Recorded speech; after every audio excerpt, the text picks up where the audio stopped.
Right there. We at Watch Culture don't do things on the fly. We plan. I don't ever I mean, plan. I plan. He doesn't plan. I don't ever plan. Ever. That's why I had to do Wonder Woman twice. And that's why I got so fucking hyped up on Akira, because I had so much to say, and I was like, I can't say it all so fast. Sorry. I can. I can say it in 3 minutes, or less, or your pizza's free.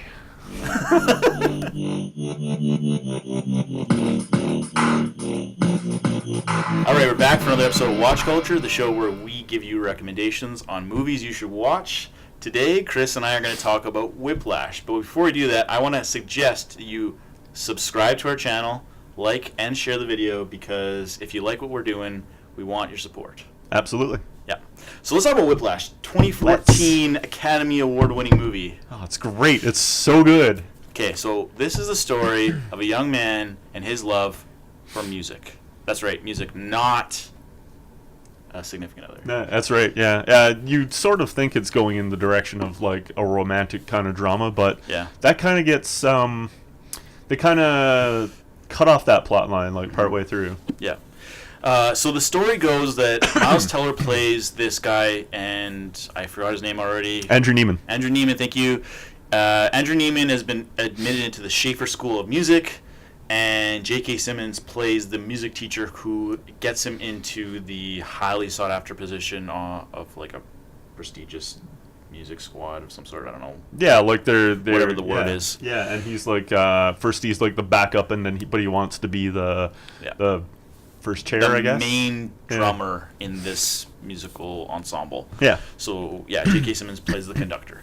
So the story is that as Andrew Neimann becomes more and more involved in his music schooling, he actually has to let go of all the things that he cares about. So he has a romantic relationship that he ends up breaking up with this woman because he says to her, I don't think I can do this and be a successful musician. That's right. He alienates his dad at the very least. I can't remember if he has parents, if he has a mom and dad, but he alienates his dad. Yeah, Paul Reiser plays his dad. Yeah, so he alienates his dad.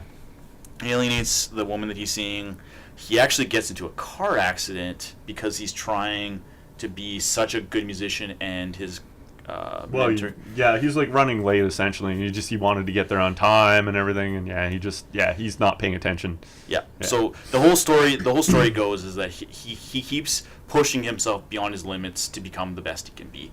And fun fact about Miles Teller, he actually plays drums in real life, and he played the drums in such an erratic jazz fashion that he hurt himself. He like got major blisters and bled all over his drum kit and stuff like that. It's crazy. Well, if you've ever had a love for an instrument or whatever, you could theoretically play it until you get blisters and stuff like that. Mm-hmm. I sort of kind of played guitar for a while, not well, but if you play it for a number of hours straight, you're gonna feel it. Yeah, exactly. Yeah. So totally, definitely a possibility. Yeah. So I wanted to mention that just because I think it really demonstrates that Damien Chazelle cast actually both his lead actor and his supporting actor. Yeah.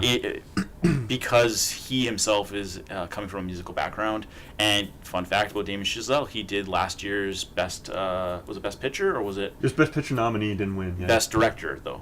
Did he get best director as well? Yeah, okay. Winner for La La Land. Yeah. So Whiplash was his directorial debut, which was based off a short called Whiplash.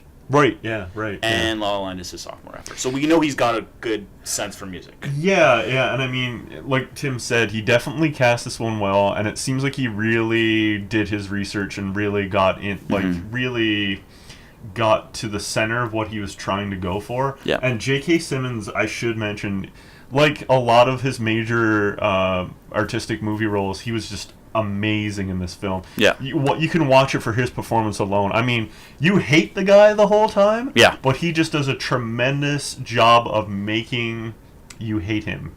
He got over 47 awards for that role, like in different accolades. And you can't see any wrong with that because he just did such a phenomenal job. Yeah. And he's unhinged, but he's unhinged with a purpose. Yes. Yeah. So I mean. Yeah. And he drives home, his character drives home the whole point, at least to my mind, the whole point of the movie is that if you want to be the best at something, and in music in this case, if you want to be the best, you have to sacrifice everything. And he is giving him at every point, here's the sacrifices you have to make if you want to be remembered in history as a great jazz drummer. And I can speak from personal experience, say from going to art school. I know exactly what that experience is like. You suffer for your art, effectively. And some people suffer more magnanimously, and some suffer in a way that is very internal. Right. But to Chris's point, this is a great story to encapsulate that theme of trials and tribulations associated with passion. Miles Teller, like, say what you want about some of his other performances, like War Dogs. I was thinking more Fantastic Four, but also that. Yeah.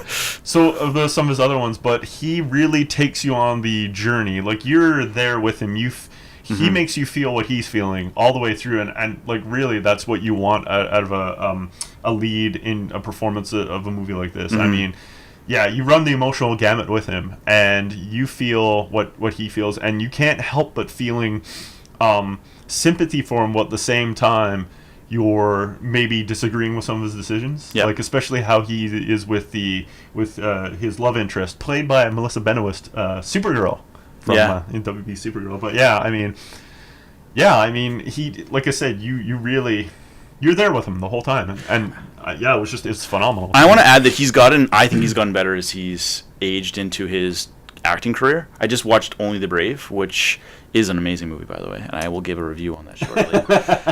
Miles Teller is in that movie. He plays from the Granite Mountain Fire Rescue Squad, which is based on a real life fire rescue squad. Okay. Josh Brolin was the supervisor or superintendent, whatever you want to call it for that. In real life? Wow. Yeah. Not in real life, in the movie. But Miles Teller, you can really see that he's coming into his own, and he's getting cast in a lot of great roles. So I wanted to reiterate that point. Yeah, but I feel like he built up some early acting credit with this role for sure. Yeah. And then the only other thing I want to say is that this film did also get some Oscar noms and awards for sound mixing and film editing. Yeah. So that's important too. This had the unfortunate timing of being released the same year as Birdman did. So it wasn't going to win Best Picture, but I mean. Yeah. So I don't know. I think you should watch this movie. I wholeheartedly agree. And if you haven't read my review on this film, you should also read that, because I have a lot of other interesting insights there. That said, you should like and share this video if you liked it, and definitely subscribe to our channel, because we would love to get your support. Yeah, and watch the movie. It's great. This is Watch Culture. Thanks for watching.